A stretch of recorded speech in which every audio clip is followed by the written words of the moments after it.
നമസ്കാരം. മലയാളി വാർത്ത ഇൻസൈഡിലേക്ക് സ്വാഗതം. പശ്ചിമേഷ്യയിൽ യുദ്ധമല്ല, ഘോര യുദ്ധം നടക്കാൻ പോകുന്നുവോ എന്നുള്ള ഭീതി ഉടലെടുത്തിരിക്കുന്നു. ഇറാന്റെ ചങ്കിൽ തീയാളുന്നു. ഹിസ്ബുള്ളയും ഹൂതി വിമതരും ഹമാസും ജീവനും കൊണ്ട് ഓടുന്നു. അത്തരത്തിലൊരു നീക്കമാണ് ഇപ്പോൾ അമേരിക്ക നടത്തിയിരിക്കുന്നത്. അതായത് ബെഞ്ചമിൻ നെതന്യാഹുവിന് ചില സമ്മാനങ്ങൾ അമേരിക്കൻ പ്രസിഡന്റ് ഡൊണാൾഡ് ട്രംപ് അയച്ചിട്ടുണ്ട്. ഈ സമ്മാനങ്ങൾ കണ്ട് ലോകം ഭീതിയുടെ മുൾമുനയിൽ നിൽക്കുകയാണ്. ഒരു മൂന്നാം ലോക മഹായുദ്ധം ഉണ്ടാകുമോ എന്ന് ഭയപ്പെട്ട് ബൈഡൻ ഭരണകൂടം തടഞ്ഞുവെച്ച ആയുധങ്ങളും ബോംബുകളുമാണ് ഇപ്പോൾ ട്രംപ് ഇസ്രയേലിന് അയച്ചിരിക്കുന്നത്. പലസ്തീൻ ഇസ്രയേലിൽ നടത്തിവന്ന കൂട്ടക്കൊലയിൽ ആശങ്ക രേഖപ്പെടുത്തിയാണ് ബൈഡൻ ഭരണകൂടം ബോംബ് വിതരണം തടഞ്ഞുവെച്ചത്. ഇതിന്റെ പേരിൽ തെരഞ്ഞെടുപ്പ് പ്രചാരണത്തിനിടെ ട്രംപ് ബൈഡനെ രൂക്ഷമായി വിമർശിക്കുകയും ചെയ്തിരുന്നു. അധികാരത്തിലെത്തിയാൽ ഇസ്രയേലിന് എല്ലാത്തരം സഹായങ്ങളും നൽകുമെന്ന് ട്രംപ് പ്രഖ്യാപിച്ചു. ഇതുപ്രകാരം ബൈഡൻ തടഞ്ഞുവെച്ച മാരക ബോംബുകൾ വിതരണം ചെയ്യാനാണ് ട്രംപ് ഉത്തരവിട്ടത്. ഇസ്രയേൽ ഓർഡർ നൽകിയതും അതിനുവേണ്ടി പണം നൽകിയതും എന്നാൽ ബൈഡൻ തടഞ്ഞതുമായ നിരവധി കാര്യങ്ങൾ തനിക്ക് ചെയ്യാനുണ്ട് എന്ന് ട്രംപ് പറഞ്ഞിരുന്നു. വെടിനിർത്തൽ നിലവിൽ വരികയും ബന്ദികളുടെ കൈമാറ്റം നടന്നു വരികയും ചെയ്തതോടെ ഒരാഴ്ചയായി ഗാസ ഇപ്പോൾ ശാന്തമാണ്. ട്രംപ് ഭരണം തുടങ്ങിയതോടെ രാജ്യം ഇതുവരെ ചെയ്തു പോന്ന എല്ലാ വിദേശ സഹായങ്ങളും US നിർത്തിവെച്ചിരുന്നു. വികസന സഹായം മുതൽ സൈനിക സഹായം വരെയുള്ളവയാണ് നിർത്തിവെച്ചത്. അമേരിക്കൻ പിന്തുണയെ ആശ്രയിക്കുന്ന രാജ്യങ്ങൾക്ക് ദൂരവ്യാപകമായ പ്രത്യാഘാതങ്ങൾ ഉണ്ടാക്കുന്ന പുതിയ നീക്കം US വിദേശ നയത്തിലെ വലിയ മാറ്റത്തെ അടയാളപ്പെടുത്തുന്നതായി ദേശമാധ്യമങ്ങൾ റിപ്പോർട്ട് ചെയ്തിരുന്നു. അമേരിക്കയുടെ പൊതുജനാഭിപ്രായം ഇപ്പോഴും എപ്പോഴും ഇസ്രയേലിന് അനുകൂലവും പലസ്തീനെതിരുമാണ്. ട്രംപ് അധികാരത്തിലെത്താൻ ഇസ്രയേലും അത്ര കണ്ട് കൊതിച്ചിരുന്നു. അതിന് കാരണവും ഇത് തന്നെയായിരുന്നു. ഇനി ഇസ്രയേലിന് എല്ലാത്തരം സഹായങ്ങളും അമേരിക്കയുടെ പക്കൽ നിന്നുണ്ടാകും. അതിന്റെ ആദ്യ പടിയാണ് ഈ 2000 പൗണ്ട് ബോംബുകൾ അയക്കുന്നത്. ഇതാരുടെയൊക്കെ തലയെടുക്കുന്നതിന് വേണ്ടിയാണ് എന്നുള്ളതാണ് ലോകത്തെ ഭയപ്പെടുത്തുന്നത്. ഇറാൻ ആണെങ്കിൽ മുൾമുനയിൽ നിൽക്കുകയാണ്. കാരണം ഇസ്രയേലിലേക്ക് 2 തവണയാണ് അതിമാരകമായ മിസൈൽ ആക്രമണങ്ങൾ ഇറാൻ നടത്തിയത്. അതിന് തക്കതായ ഒരു മറുപടി പോലും ഇസ്രയേൽ തിരികെ കൊടുത്തിരുന്നില്ല. അതിനെ തടഞ്ഞത് ബൈഡൻ ആയിരുന്നു. എന്നാൽ ട്രംപ് അതിനെ തടയില്ല എന്ന് ബെഞ്ചമിൻ നെതന്യാഹുവിന് കൃത്യമായി അറിയാം. അതുകൊണ്ട് തന്നെ ഇപ്പോൾ വലിയ രീതിയിലുള്ള ആയുധ സഹായങ്ങൾ ഇസ്രയേലിന് ലഭിച്ചതോടെ ഇറാന്റെ നെഞ്ച് കത്തുകയാണ്. യുദ്ധങ്ങളെല്ലാം താൻ അവസാനിപ്പിക്കും എന്ന് പറഞ്ഞുകൊണ്ട് അതിനുവേണ്ടിയുള്ള സഹായങ്ങൾ ചെയ്യും എന്ന് പ്രഖ്യാപിച്ച് അധികാരത്തിലെത്തിയ ട്രംപ് ഇപ്പോൾ കാണിക്കുന്നത് അതിന്റെ നേർവിപരീതമാണ്. ഇസ്രയേലി ഉദ്യോഗസ്ഥർ പറയുന്നതനുസരിച്ച് അമേരിക്കയിൽ സൂക്ഷിച്ചിരുന്ന 1800 MK-84 ബോംബുകൾ ഒരു കപ്പലിൽ കയറ്റി വരും ദിവസങ്ങളിൽ ഇസ്രയേലിന് അമേരിക്ക കൈമാറും എന്ന് റോയിട്ടേഴ്സും റിപ്പോർട്ട് ചെയ്തിട്ടുണ്ട്.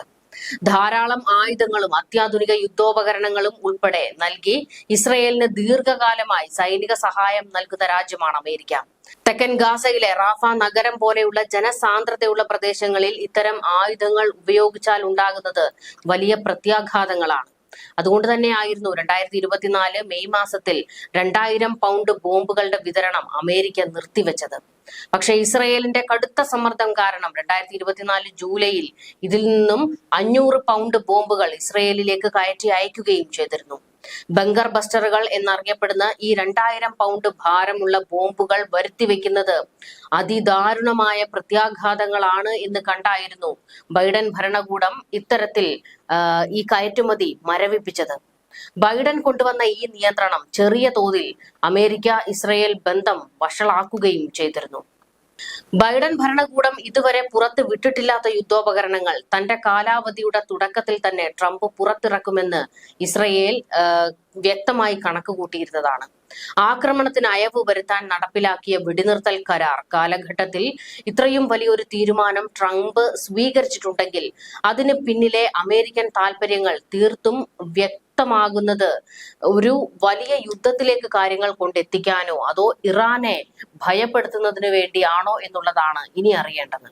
ഇസ്രയേൽ ആവശ്യപ്പെട്ടത് മാത്രമാണോ അതോ അതിൽ കൂടുതലാണോ ട്രംപ് ഇസ്രയേലിന് നൽകുക എന്നതാണ് ഇനി വ്യക്തമാകേണ്ടത്. കഴിഞ്ഞ വർഷം യുദ്ധം ആരംഭിച്ചത് മുതൽ അമേരിക്ക ഇസ്രയേലിന് ബില്യൺ കണക്കിന് ഡോളറുകളുടെ സഹായമാണ് എത്തിച്ചു നൽകിയത്. പിന്നീട് ഒരു നിയന്ത്രണം കൊണ്ടുവന്ന ബൈഡൻ ഭരണകൂടം യുക്രൈൻ ഉൾപ്പെടെയുള്ള മറ്റു രാജ്യങ്ങളുടെ കാര്യത്തിൽ എന്ന പോലെ ഇസ്രയേലിനുമുള്ള ഓരോ കൈമാറ്റവും സാധാരണ അംഗീകാര പ്രക്രിയയിലൂടെ തന്നെ കടന്നു പോകണമെന്ന് ഉത്തരവിട്ടിരുന്നു. ആയുധ കയറ്റുമതിയുമായി ബന്ധപ്പെട്ട് യുദ്ധത്തിലുടനീളം പല ഘട്ടങ്ങളിലും അമേരിക്കയും ഇസ്രയേലും തർക്കത്തിന് തന്നെ എത്തിയിട്ടുണ്ട്. എന്നാൽ ഇപ്പോൾ ട്രംപ് എത്തുമ്പോൾ ഇത്തരത്തിലുള്ള ഒരു തർക്കങ്ങൾക്കും ഇനി ഇടയില്ല. ബെഞ്ചമിൻ നെതന്യാഹുവിന്റെ മനസ്സറിഞ്ഞ് പ്രവർത്തിക്കുന്ന ആളാണ് ട്രംപ്. എന്നാൽ ലോകം ചോദിക്കുന്നത് യുദ്ധം അവസാനിപ്പിക്കാനാണോ അതോ മറ്റൊരു യുദ്ധ പരമ്പരയ്ക്കാണോ ട്രംപ് പദ്ധതി ഇടുന്നത് എന്നാണ്. അധികാരം കയ്യിൽ കിട്ടിയപ്പോൾ തന്നെ വെടിനിർത്തൽ കരാർ നടപ്പിലാക്കി ദൈവദൂതന്റെ റോൾ എടുത്ത ട്രംപാണ് ഇപ്പോൾ സംഹാരശേഷിയുള്ള ബോംബുകൾ ഇസ്രയേലിന് അയച്ചിരിക്കുന്നത്. ബൈഡൻ നൽകിയതിനേക്കാൾ കൂടുതൽ സഹായങ്ങൾ ട്രംപ് തങ്ങൾക്ക് നൽകും എന്ന് ഇസ്രയേലിന് നല്ല ആത്മവിശ്വാസമുണ്ട്. അത് സത്യമാണെന്ന് തെളിയിക്കുന്ന തീരുമാനങ്ങളാണ് ഇപ്പോൾ ട്രംപ് സ്വീകരിച്ചുകൊണ്ടിരിക്കുന്നത്. ട്രംപ് അമേരിക്കൻ പ്രസിഡന്റ് എന്ന നിലയിൽ മിഡിൽ ഈസ്റ്റിനെ എങ്ങനെ സമീപിക്കും എന്നതിന്റെ ആദ്യ സൂചനയാണ് ഇത്.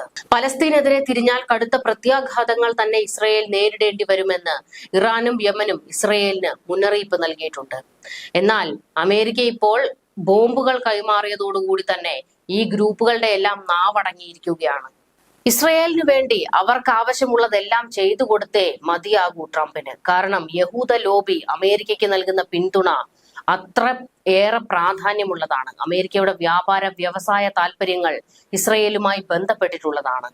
ഈജിപ്ത്, സിറിയ, ജോർദാൻ എന്നീ രാജ്യങ്ങൾ നേതൃത്വം നൽകുന്ന സൈന്യത്തെ പരാജയപ്പെടുത്തിയ ഇസ്രയേൽ ചരിത്രപരമായ പലസ്തീന്റെ ബാക്കി ഭാഗങ്ങളും സിറിയയിൽ നിന്നും ഈജിപ്തിൽ നിന്നുമുള്ള ചില പ്രദേശങ്ങളും കൈവശപ്പെടുത്തിയിരുന്നു.